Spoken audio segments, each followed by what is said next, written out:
প্রামাণ্যচিত্র মুক্তিযুদ্ধ প্রজন্ম থেকে প্রজন্ম নির্মাণ করছে রুরাল জার্নালিস্ট ফাউন্ডেশন RJF। এবারে আমরা কথা বলবো 2001 সালে যিনি বিপুল ভোটের ব্যবধানে বাংলাদেশ মুক্তিযোদ্ধা সংসদ কেন্দ্রীয় কমান্ড কাউন্সিলের সিনিয়র ভাইস চেয়ারম্যান নির্বাচিত হয়েছিলেন।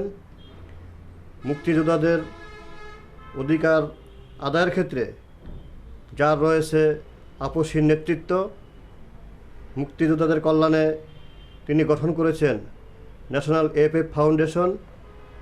ওই ফাউন্ডেশনের চেয়ারম্যান হিসাবে দায়িত্ব পালন করছেন। জীবনের বেশিরভাগ সময় তিনি ব্যয় করছেন মুক্তিযোদ্ধাদের কল্যাণে। রয়েছে তার ব্যাপক অর্জন। বরেণ্য জীবনের অধিকারী ডক্টর SM জাহাঙ্গীর আলমের সাথে আমরা মুক্তিযুদ্ধ এবং নতুন প্রজন্মের কাছে মুক্তিযুদ্ধের চেতনা বাস্তবায়নের বিষয় নিয়ে কথা বলবো। মুক্তিযুদ্ধ শেষ হওয়ার পর 9 মাসে মুক্তিযুদ্ধ স্বাধীন হলো। মুক্তিযোদ্ধারা স্ব কাজে নিয়োজিত থাকলো। দেশ পরিচালনার দায়িত্ব মুক্তিযোদ্ধাদের ছিল না। সেই সুবাদে বঙ্গবন্ধু দেশে ফেরার পর কিছু সংখ্যক স্বার্থান্বেষী মহল, যারা মুক্তিযুদ্ধের সময়, স্বাধীনতা যুদ্ধের সময় বিরোধিতা করেছিল, আমাদের আদর্শের উপর আঘাত হানার চেষ্টা করেছিল, সেই শত্রু বাহিনীরা পুনরায় একত্রিত হয়ে বঙ্গবন্ধুকে এবং তার সপরিবারকে হত্যা করল। শুধু বঙ্গবন্ধুকে হত্যা করে নাই, হত্যা করার পর হত্যাকারীদেরকে আপনার বিভিন্ন রাষ্ট্রীয় এবং দূতাবাসে সম্মানিত করে তাদেরকে পুরস্কার দেওয়া। বাঙালি জাতির প্রবক্তাকে হত্যা করার পরে এই আরেক বাঙালি আপনার সেই শত্রুদেরকে পুরস্কার দিয়ে তাদেরকে দূতাবাসে অ্যাম্বাসেডার, ফার্স্ট সেক্রেটারি বিভিন্ন জায়গায় তাদেরকে আসীন করা হলো। বাঙালির ইতিহাস, মুক্তিযুদ্ধের ইতিহাসকে ধূলিসাৎ করার প্রচেষ্টা অব্যাহত থাকলো। 21 বছর পর জননেত্রী শেখ হাসিনা বঙ্গবন্ধুর কন্যা ক্ষমতায় এসে সেই মুক্তির যুদ্ধের চেতনাকে পুনর্বাসিত করার লক্ষ্যে সারা বাংলাদেশে শিখা চিরন্তনের মাধ্যমে মুক্তিযোদ্ধাদের অহংকারের কথা, মুক্তিযোদ্ধাদের সেই বীরত্বের কথা বাংলার মানুষের কাছে ছড়িয়ে দিলেন। সেই একমাত্র নেত্রী বঙ্গবন্ধুর কন্যা, আর কেউ না। মুক্তিযুদ্ধের চেতনা কি? মুক্তিযুদ্ধের চেতনা বলতে আমরা কি বুঝি? যে আদর্শ উদ্দেশ্য নিয়ে বঙ্গবন্ধু স্বাধীনতার ডাক দিয়েছিলেন, যে বাঙালি জাতির নির্যাতনের কথা বলেছিলেন, নির্যাতন এড়িয়ে আমরা দেশকে একটা সমৃদ্ধশালী রাষ্ট্রে রূপান্তরিত করব, এবং যেই চেতনা নিয়ে আমরা যুদ্ধ করেছি, যে বীরত্বের কথা বলবো, এদেশের দামাল ছেলে যারা ছাত্র যুবক তাদের কাছে আমরা যুদ্ধের কথা, বীরত্বের কথা ছড়িয়ে দিব। তারা উজ্জীবিত হবে এবং দেশ শাসনের দিকে তারা ধাবিত হবে। প্রত্যেক যুবকরা, ছাত্ররা লেখাপড়া শিখে দেশ পরিচালনার দায়িত্ব নেবে। এটাই হলো মুক্তিযুদ্ধের চেতনা। সেই চেতনা থেকে আমরা দূরে সরে গিয়েছি বটে, কিন্তু আল্লাহর কি অসীম রহমত। বঙ্গবন্ধু নেই, তার পরিবারের অনেক সদস্যই নেই, কিন্তু বেঁচে আছেন আমাদের বঙ্গবন্ধুর কন্যা, 2 কন্যা, শেখ রেহানা এবং শেখ হাসিনা। শেখ হাসিনা রাজনীতিতে হাল ধরলেন, আওয়ামী লীগের নেতৃত্ব নিলেন। নেতৃত্ব নেওয়ার পর থেকে তার বিচরণ শুরু হলো। মাঝখান দিয়ে ক্ষমতায় ঢুকে গেলেন স্বাধীনতার বিরোধী শক্তিরা।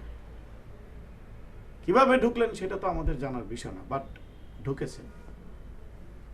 যারা স্বাধীনতার বিরুদ্ধে কাজ করেছে, যারা মুক্তিযুদ্ধের চেতনার কাজ করেছে, যারা মুক্তিযোদ্ধাদের হত্যা করেছে, তাদের গাড়িতে পতাকা,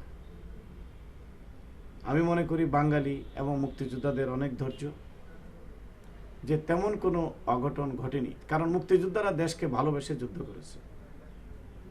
একজন মুক্তিযোদ্ধার চাওয়া পাওয়ার কিছু থাকতে পারে না। দেশের জন্য আমি যুদ্ধ করেছি, দেশের জন্য আমি প্রাণ দিতে গিয়েছিলাম, আমি বেঁচে এসে লেখাপড়া শিখে একজন হাই অফিসিয়াল হয়েছি, এটা এমন কিছু না। কিন্তু আমি তো মরতে গিয়েছিলাম। এরকম আমার মতো অনেক ব্যক্তিরাই, অনেক মুক্তিযোদ্ধা, অনেক ছাত্র যুবকরাই মরতে গিয়েছিল। অনেকে ফিরেছে, অনেকে ফিরে নাই। কিন্তু আমরা মনে করি যারা আমরা আজকে বেঁচে আছি, এই মুক্তিযুদ্ধের চেতনার কথা, মুক্তিযুদ্ধের ইতিহাসের কথা, মুক্তিযোদ্ধাদের বীরত্বের কথা, বঙ্গবন্ধুর আদর্শের কথা প্রত্যেক বাঙালির ঘরে ঘরে পৌঁছে দিতে হবে। এবং আমাদের স্কুল কলেজ, যে সমস্ত ইনস্টিটিউটে ছাত্রছাত্রীরা লেখাপড়া করছে, তাদের মাঝে আমাদের পুস্তকের মাধ্যমে আমাদের সঠিক ইতিহাসটা তুলে ধরতে হবে। কেন তুলে ধরতে হবে? সঠিক ইতিহাসটা তুলে ধরলেই যে মুক্তিযুদ্ধের চেতনা তাদের মাঝে ফিরে আসবে, বাঙালির যেই রূপটা ফিরে আসবে, বাঙালির যে অতীত কর্মকাণ্ডের ইতিহাস সম্পর্কে তারা জানতে পারবে। 21 বছর যেটা আমাদের ছেলে মেয়েরা জানার বাইরে ছিল, তাদেরকে জানতে দেওয়া হয়নি, তাদেরকে সঠিক ইতিহাস থেকে দূরে রাখা হয়েছে। আজকে সময় এসেছে জঙ্গিবাদ প্রতিরোধ করে, সন্ত্রাসী প্রতিরোধ করে বাঙালি এগিয়ে যাচ্ছে। জননেত্রী শেখ হাসিনার নেতৃত্বে উন্নয়নের দিকে ধাবিত হচ্ছে। আজকে যেসব একসময় যুক্তরাষ্ট্র কিংবা পশ্চিমা দেশগুলো আমাদেরকে, বাঙালিরা তাদেরকে ঘৃণা করত কিংবা একটু অন্য চোখে দেখত, এখন বাঙালিরা কিভাবে উন্নয়নের দিকে যাচ্ছে, এখন ওনারা গবেষণা শুরু করেছে। এটা লেটেস্ট, মানে আমেরিকান প্রেসিডেন্টের কথা, আমেরিকান পররাষ্ট্রমন্ত্রীর কথা, এই 2015-র কথা বলছি আমি। এখন গবেষণা হয়ে গেছে যে বাঙালিরা কেন এগিয়ে যাচ্ছে, কিভাবে এগিয়ে যাচ্ছে, এত দ্রুত এগিয়ে যাচ্ছে কেন। একটি বর্বরচিত হামলার পরেও একটি রাষ্ট্র সে পুনর্গঠিত হয়েছে, শিক্ষায় শিক্ষিত হচ্ছে, তাদের চেতনায় ফিরে আসছে এবং ছাত্র যুবকদের মাঝে মুক্তিযুদ্ধের চেতনা ছড়িয়ে পড়ছে। এটা দেখে অনেকের ভালো লাগার কথা না।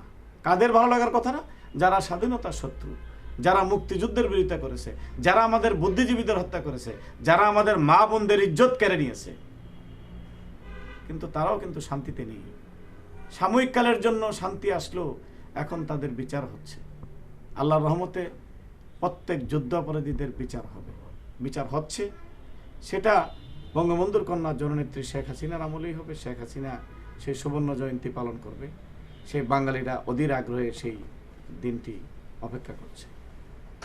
মুক্তিযুদ্ধের চেতনা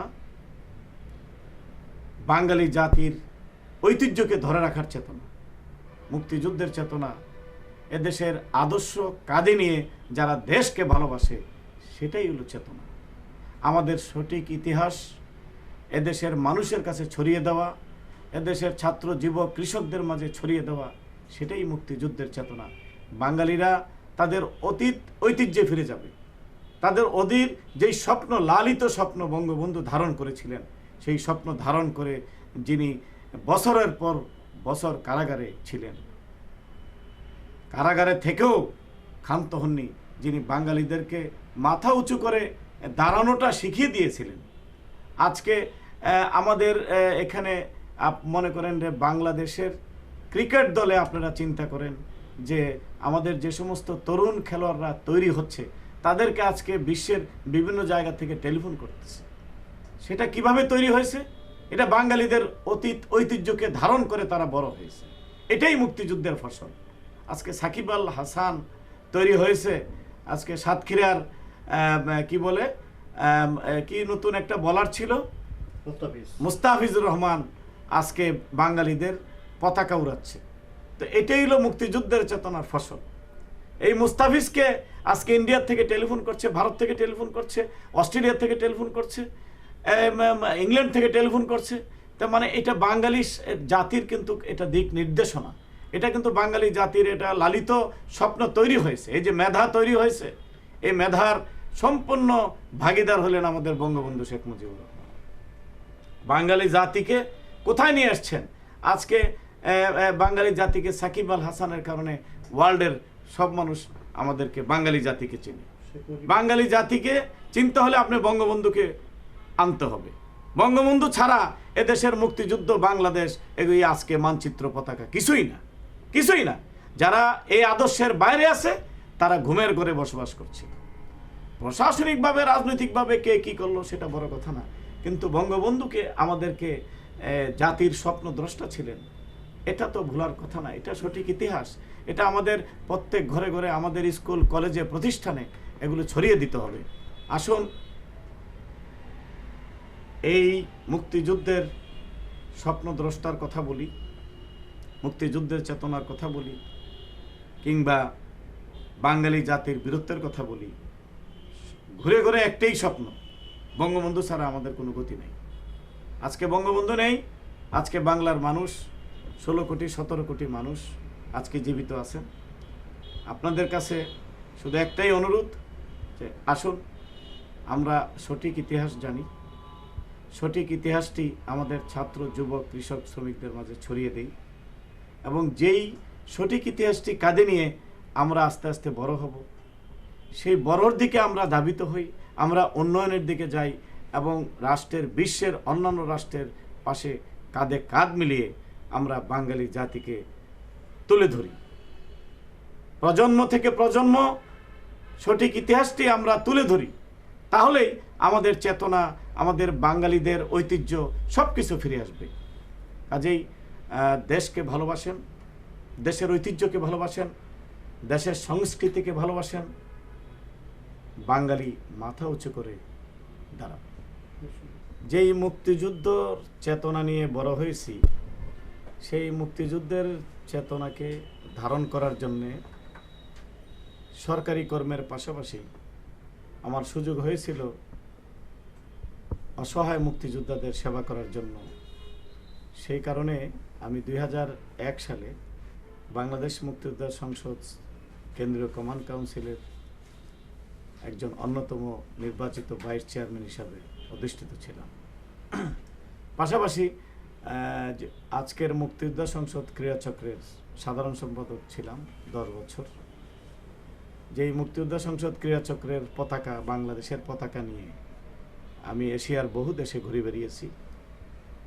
আমার সফলতা হয়েছে এইটুকুই যে মুক্তিযোদ্ধাদের এবং বাঙালির পতাকাটা বিভিন্ন জায়গায় প্রদর্শন করার সুযোগ হয়েছে। তারপর মুক্তিযোদ্ধা সংসদের কার্যক্রমের পরবর্তী মুহূর্তে যখন আমি উচ্চ পদে অধিষ্ঠিত হলাম, তখন সেই মুক্তিযোদ্ধা সংসদে ফিরে যাওয়ার আমার আর কোনো সুযোগ ছিল না। যখনই দেখলাম যে আমাদের সময় মুক্তিযোদ্ধাদের কল্যাণে যারা কাজ করত, সেই কল্যাণ থেকে, মুক্তিযুদ্ধের চেতনা থেকে তারা সরে পড়েছে, তখনই আমি সেই মুক্তিযোদ্ধাদের আদর্শ এবং মুক্তিযোদ্ধাদের কল্যাণের কার্যক্রম ধরে রাখার জন্য ন্যাশনাল ফ্রিডম ফাইটার্স ফাউন্ডেশন গঠন করি 2010 সালে। আমি এর মাঝে সারা বাংলাদেশে অসহায় মুক্তিযোদ্ধাদের চিকিৎসা ভাতা, তাদেরকে বিভিন্নভাবে সাহায্য সহযোগিতার মাধ্যমে, সম্প্রতি ভারতের প্রধানমন্ত্রী নরেন্দ্র মোদী এই সংগঠনকে 2টি অ্যাম্বুলেন্স উপহার দিয়েছেন, যা দিয়ে এদেশের অসহায় মুক্তিযোদ্ধাদের, অসচ্ছল মুক্তিযোদ্ধাদের সেবা করার সুযোগ দিয়েছেন। কাজে আমি মনে করি যে সেবা করার মানসিকতা থাকলে, সেবা করার যেখান থেকে হোক আপনি সেবার কার্যক্রম চালিয়ে দিতে পারেন। কাজেই সকল বীর মুক্তিযোদ্ধাদের এবং সকল দেশপ্রেমিক বাঙালিদের অনুরোধ করব, আসুন যারা মুক্তিযোদ্ধারা বয়সের ভারে নুয়ে পড়েছে তাদের পাশে দাঁড়াই, এবং তারা সন্তানরা, যেই সন্তানরা যেই পতাকা নিয়ে বুকে ধারণ করে বড় হয়েছে, সেই সন্তানদেরকে আমরা উজ্জীবিত করি। বঙ্গবন্ধুর নেতৃত্বে যেই বাংলাদেশের স্বপ্ন আমরা দেখেছিলাম, সেই বাংলাদেশ উন্নয়নের দিকে ধাবিত হবে। এটি হইল মুক্তিযুদ্ধের চেতনার বহিঃপ্রকাশ।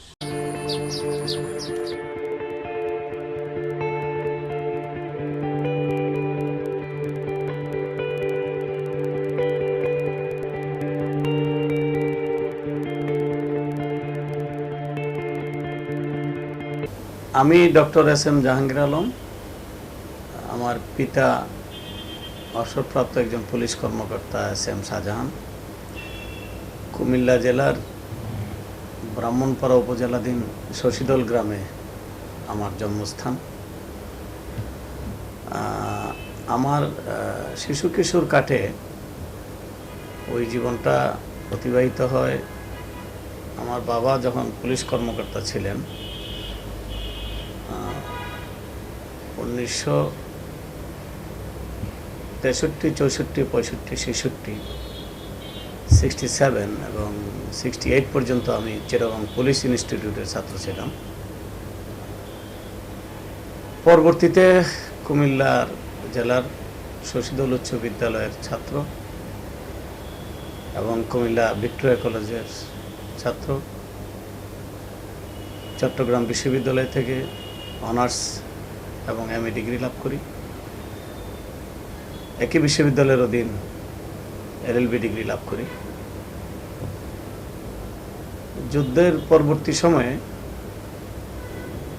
ফেরত এসে অস্ত্র জমা দেওয়ার সময় ঢাকা সেনানিবাসে আমরা আমাদের কর্মজীবন তথা ছাত্র জীবনে ফিরে যাই। ছাত্র জীবন অতিবাহিত হওয়ার পরে স্বাভাবিক কারণেই কর্মজীবনের শুরু। কর্মকালীন সময়ে আমি সরকারের অনুমতিক্রমে অর্থ মন্ত্রণালয়ের অনুমোদন ক্রমে লন্ডন থেকে ডাইরেক্ট ট্যাক্সেশনের উপরে পিএইচডি ডিগ্রি লাভ করি। চাকরিকালীন সময়ে আমার বিভিন্ন দেশে লেখাপড়া সহ কর্মকালীন বিষয়ে বিদেশ সফরের সুযোগ হয়। জাতীয় রাজস্ব বোর্ড থেকে দি ফিনান্সিয়াল ম্যানেজমেন্ট কোর্সে হার্ভার্ড বিশ্ববিদ্যালয় থেকে সমাপন করি 2009 সালে। চাকরি জীবন সমাপ্তি হয়েছে 2015 জুলাইয়ের 9 তারিখে। আমার নিয়ম অনুসারে আমি চাকরি থেকে অবসর গ্রহণ করি।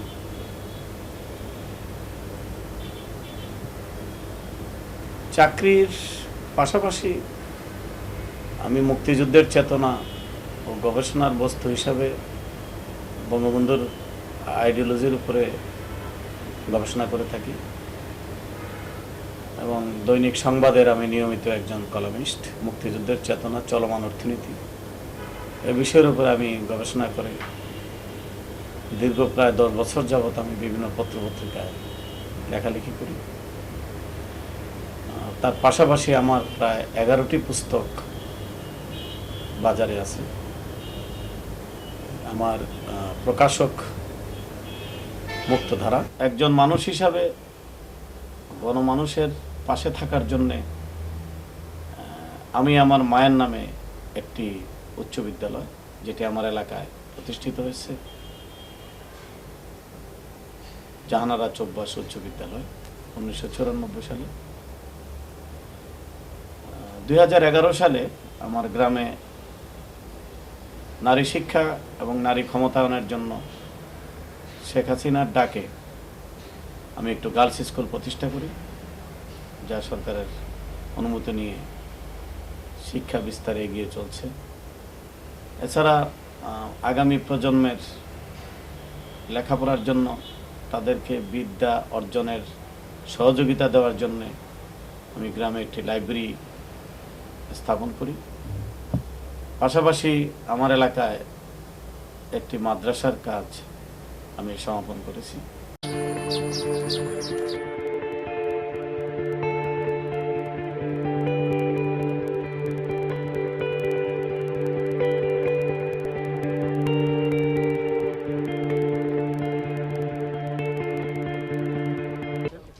রায়ের বাজার বধ্যভূমি থেকে নতুন প্রজন্ম কি শিক্ষা নিবে? রায়ের বাজার বধ্যভূমি কেন এবং এটার পরিচয় কি? মূল পরিচয় হলো স্বাধীনতা যুদ্ধকালে যখন হানাদার বাহিনী আমাদের মুক্তি বাহিনীর সাথে পরাভূত হয়েছে, মিত্রবাহিনী সহ যে সমস্ত বাংলার তামাল ছেলে ছাত্র যুবকরা যুদ্ধ করে বর্বর বাহিনীকে পরাজিত করেছে, সেই মুহূর্তে যুদ্ধ সমাপনের শেষ মুহূর্তে যখন বিজয়ের দ্বার প্রান্তে বাঙালিরা, তখনই এই বধ্যভূমিতে এনে আপনার বীর মুক্তিযোদ্ধা এবং এদেশের স্বাধীনতা যুদ্ধের যারা দেশপ্রেমিক আমাদের বুদ্ধিজীবীরা, তাদেরকে নির্মমভাবে হত্যা করেছে এই বধ্যভূমি। যখন এই এলাকাটিতে তখন ছিল নির্জন এলাকা, এলাকায় কোনো মানুষ ছিল না, নদী ছিল এবং কিছু গাছ ছিল এবং এরকম বিল্ডিং ইমারত কিছুই ছিল না। দেশ স্বাধীন হওয়ার পর যখন আমাদের সরকারি প্রশাসন তারা আবিষ্কার করলো যে এখানে যখন মাথার খুলি পাওয়া গিয়েছে, এখানে মানুষের সেই মাথা পেয়েছে, মানুষের অর্ধ মৃত দেহশ্বাস যখন নির্বাক হয়ে গিয়েছে, সেই দেহগুলো মুক্তিযুদ্ধ শেষ হওয়ার পর আমাদের সরকার সংশ্লিষ্ট কর্তৃপক্ষরা এগুলো উদ্ঘাটন করে যেই রহস্য উদ্ঘাটন করেছে যে সেখানে হাজার হাজার শত শত বুদ্ধিজীবীদেরকে হত্যা করা হয়েছে।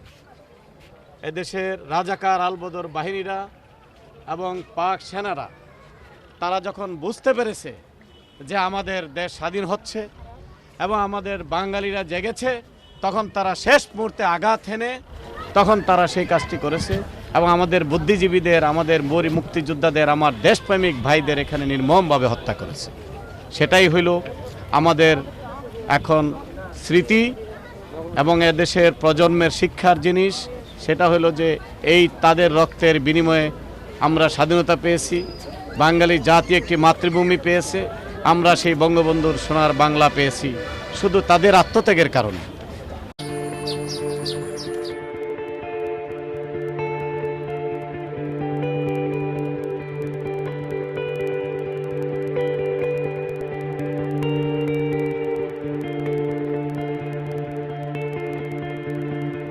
স্বাধীনতার চেতনা বাস্তবায়নে তরুণ প্রজন্মের কি করা উচিত?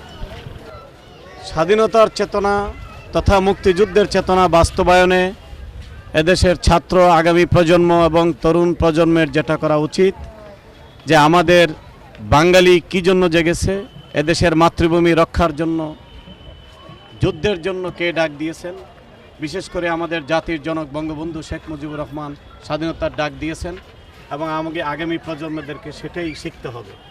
এবং যারা রক্ত দিয়েছে, বিশেষ করে আমাদের ছাত্র, যুবক, বুদ্ধিজীবীরা যারা অকাতরে জীবন দিয়ে আমাদের মাতৃভূমি উপহার দিয়েছে, তাদের মনে রাখতে হবে। তাদের মনে রাখা মানেই মুক্তিযুদ্ধের চেতনা পুনর্জীবিত করা এবং আমাদের চেতনা, বাঙালির স্বপ্ন, বাঙালি জাতির আত্মত্যাগের কথা এদেশের ছাত্র যুবকদেরকে ছড়িয়ে দিতে হবে। বঙ্গবন্ধুর ডাকে আমরা যুদ্ধ করে এদেশকে একটি মানচিত্র উপহার দিয়েছি। আগামী প্রজন্মের সেটাই শিক্ষণীয় রাখা উচিত যে প্রজন্ম থেকে প্রজন্ম মুক্তিযুদ্ধের চেতনা এদেশের মানুষের কাছে ছড়িয়ে দিতে হবে। রুরাল জার্নালিস্ট ফাউন্ডেশন RJF মুক্তিযুদ্ধের সঠিক ইতিহাস নতুন প্রজন্মের কাছে তুলে ধরার জন্য নির্মাণ করছে প্রামাণ্যচিত্র মুক্তিযুদ্ধ প্রজন্ম থেকে প্রজন্ম। এতক্ষণ আমরা যার সাথে কথা বললাম তিনি মুক্তিযোদ্ধা সংসদ কেন্দ্রীয় কমান্ড কাউন্সিলের সাবেক সিনিয়র ভাইস চেয়ারম্যান, বর্তমানে ন্যাশনাল FF ফাউন্ডেশনের চেয়ারম্যানের দায়িত্ব পালন করছেন ডক্টর SM জাহাঙ্গীর আলম।